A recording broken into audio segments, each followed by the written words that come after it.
পাকিস্তানে ভারতের ক্ষেপণাস্ত্র হামলা, ২৬ জন নিহত। পাকিস্তানের গোলার আঘাতে নিহত ১০ ভারতীয়। ৫টি যুদ্ধবিমান ভূপাতিতের দাবি ইসলামাবাদের।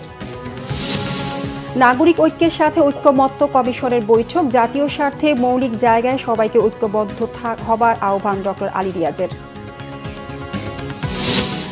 জাহাজবাড়িতে জঙ্গি সন্দেহে ৯ তরুণ হত্যা মামলায় সাবেক আইজিপি শহীদুল হক সহ ৩ জন ট্রাইব্যুনালে।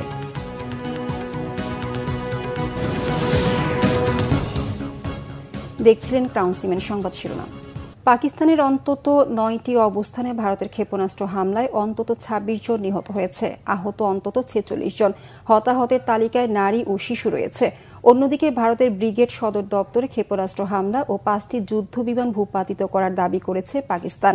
এছাড়া কাশ্মীরের নিয়ন্ত্রণ রেখায় গোলার আঘাতে নিহত হয়েছে ভারতের অন্তত ১০ জন, আহত হয়েছে ৩৮ জন।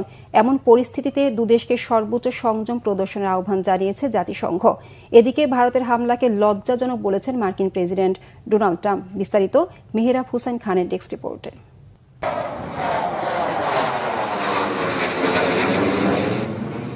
ভারত পাকিস্তান পাল্টাপাল্টি উস্কানিমূলক আচরণে এমন পরিণতির আশঙ্কাই ছিল জনমনে। এবার গুঞ্জনকে বাস্তবে রূপ দিয়ে বসল ভারত।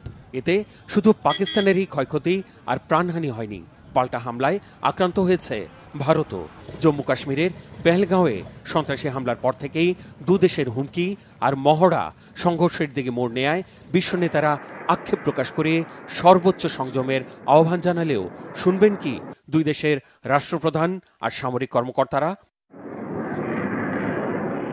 গত ২ সপ্তাহের গুরুতর আশঙ্কা সত্য করে স্থানীয় সময় মঙ্গলবার দিবাগত রাত ১টা ৪৪ দিকে পাকিস্তানে হামলা চালায় ভারত। অপারেশন সিঁদুরের আওতায় পাকিস্তানে ক্ষেপণাস্ত্র হামলায় স্থল, নৌ, বিমান বাহিনী একযোগে অংশ নিয়েছে বলে জানিয়েছে ভারতের সেনা সদর।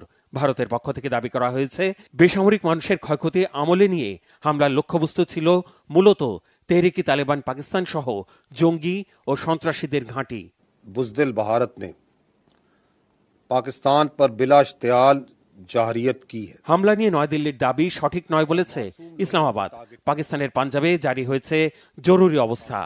পাল্টা হামলায় ভারতের অন্তত ৫টি যুদ্ধবিমান ভূপাতিত করার দাবি করেছে পাকিস্তানের সেনা সদর।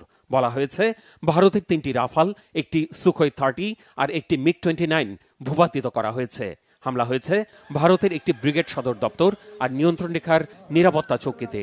সেনা সদরের দাবি, ভারত জঙ্গি অবস্থানে হামলার কথা বললেও ক্ষতিগ্রস্ত হয়েছে একাধিক মসজিদ সহ বেসামরিক স্থাপনা।